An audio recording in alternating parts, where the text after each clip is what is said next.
Lesson 8, Fundamental Correlation, and this time we're focusing on retail sales.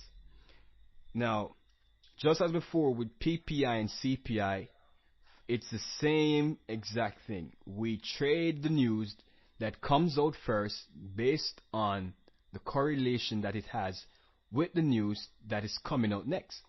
So, retail sales and GDP. Now, what a lot of traders do is they wait for the retail sales to trade the GDP. GDP comes out on a quarterly basis, that is every 3 months. Okay, so now retail sales comes out every month. So a lot of traders, they use the retail sales for the past 3 months to help them predict the GDP result for those 3 months. If we have better than expected retail sales for those 3 months, you can expect a very good GDP.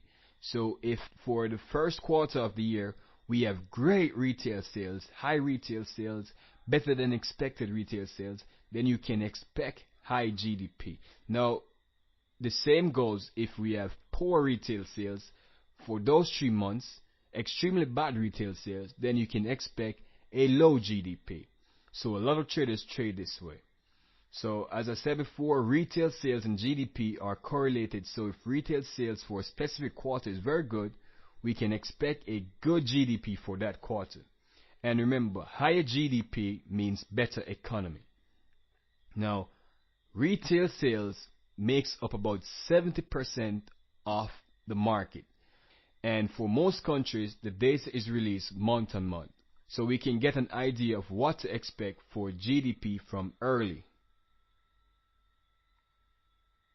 Unemployment, jobless claims, unemployment rate, all of these affect retail sales. If people are losing jobs, they will not have the money to spend at the retail level. So if we have poor jobs data and we have a high unemployment rate, you can expect a poor retail sales. Because if there are less persons that are employed, then there are less consumers, because there are less persons with income to buy things. Housing data. Now, housing data affect durable goods, and this is because more people buying new homes will result in more people buying new appliances.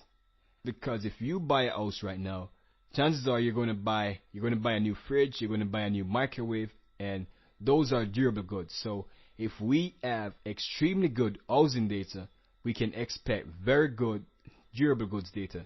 And the same goes if we have poor housing data, we can expect poor durable goods data. And a lot of traders trade in this way. They wait for the housing data to trade the durable goods data. So trading fundamental analysis using correlation can be extremely profitable.